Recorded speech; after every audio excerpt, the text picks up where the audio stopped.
Ladies and gentlemen, children of the interwebs out there, smashing envy strong style, cinephile, and holy surprise cancellation, Batman, or in this case, Batgirl. Batgirl, the Leslie Grace starring vehicle that was going to feature Michael Keaton, has been canceled. Just canceled. Just $90 million that they put into that movie just flushed down the toilet. So let's geek about it for a scant few minutes. And wow, this one caught me off guard. One of my brothers had texted me about it, and I started checking links and superhero hype and some of the message boards I go to, and people were talking about it stuff, and I was like, just wow. So originally, remember, Batgirl was going to be straight to streaming because theaters were closed. That was kind of thing. Like Blue Beetle, that was going to be straight to streaming, and then Batgirl was going to be straight streaming, and then things kind of changed a little bit recently, where they even had some positive test screenings, and the mood, the seas were kind of changing, where it was going to get a theatrical release, and people were kind of even prepping for that. And then turns out, nope, not at all. They're just going to shelve it. Just a $90 million project they're just going to just put on the shelf. And apparently at this point, of course, it could be, a whole release the Batgirl cut or something, or release the Batgirl or something that, a public outcry that gets this, released at some point. But according to reports at this point in time, it's going away, which is just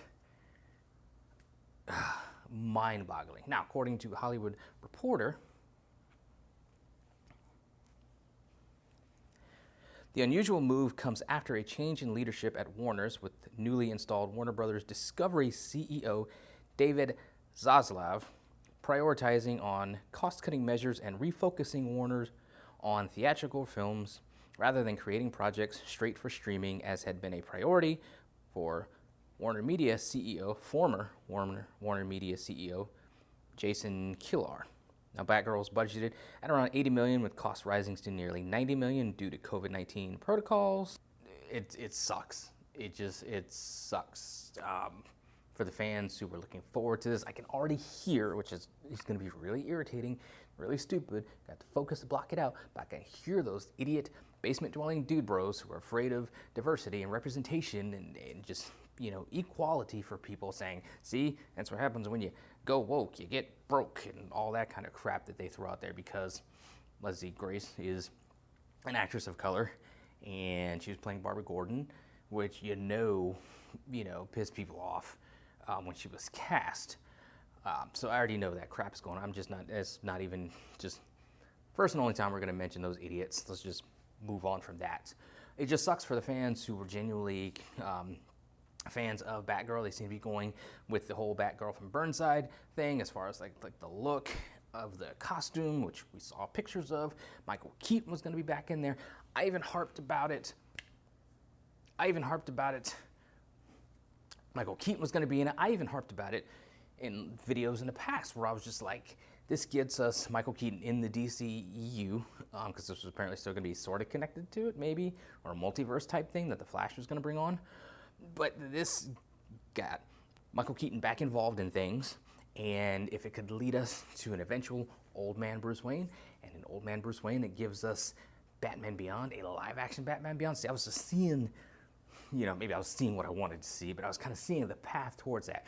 So to have all that work just get shelved, just thrown away, essentially, again, to this point, they may change their minds. It may be a fan outcry that causes them to release it at some point in some form or fashion, but to just see it amount to nothing and be all for naught. You got to think about, just from a standpoint of everybody that worked hard on the film, from the cast to the crew. And one comment that my brother had made is, well, at least people, presumably got paid to work on it, so they got to feed their families, they got credit, experience, stuff like that. But it just, to put all that hard work that it takes to make a feature film, and it's only like a $90-some-odd million budget, but it's still a pretty sizable budgeted project, to put all that work into it and see it amount to effectively nothing at this point. I mean, I would be hot. I haven't checked the Twitter or anything like that to kind of see if Leslie Grace has put out a tweet about it. I'm sure she has. I'll throw it in here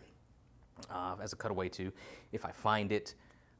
it's just to see all that work just amount to nothing. It's disappointing for me as a fan who really wanted to see the project, really want to see Michael Keaton back in it. I know we're going to see him in the Flash, so I don't know. It's disappointing. It's disappointing. It just goes back to work and just the hard work put into this and just the disappointment. The fact that it will never be, at this point in time, will never be seen. I understand just cost cutting and trying to restructure and stuff with the sale and merger and stuff like that that's going on with Warner and their company and all that. But it's like, you already have the movie done. So just throw it up on the streaming like you intended to. I mean, I imagine you would get a boatload of subscribers, and maybe that's the move in the long run. It's big hullabaloo because public outcry is gonna be a thing. So maybe they're just banking on, 5 or 6 months from now, they'll be like, oh, hey, we're gonna put Batgirl on HBO Max at this time, and then they're banking on new subscribers coming in and hopefully staying around after they see Batgirl. Maybe that's the game at this point, because you have the money, you put in the work. You don't need to pay money for marketing and all that kind of extra stuff that can can inflate a movie's budget to where you have to make more to, recoup to pay off marketing and then pay off the budget and all that kind of stuff. So, you don't have to do any marketing for it. You just put it on your streaming service and let people see it. The fact that at this point in time, it's just being shelved and canceled and just scuttled, it's just, oh man. I know somebody on one of the message boards was like, maybe there's like a deeper plan and Warner has some sort of idea of what they're gonna do with the DC movies or their DC live action stuff. I just was like, that's cute. That's really cute, thinking that they know what they're going to do with their live action movies outside of Batman. That's cute. It just sucks. Like I said, for the people involved in it, people that put in the hard work to make this happen, it's could have been a better launching pad for Leslie Grace, and now she's just attached to a project that will just go on the cutting room floor, which that's gotta suck. It's just, I don't know. It just sucks. It's disappointing. I'm sad for everybody involved, but those are some of my thoughts on it, scattered as they often are. But you guys out there think, let me know in the comments below. Follow me on social media. Talk to me there. Talk to me here. Until next time, let us geek.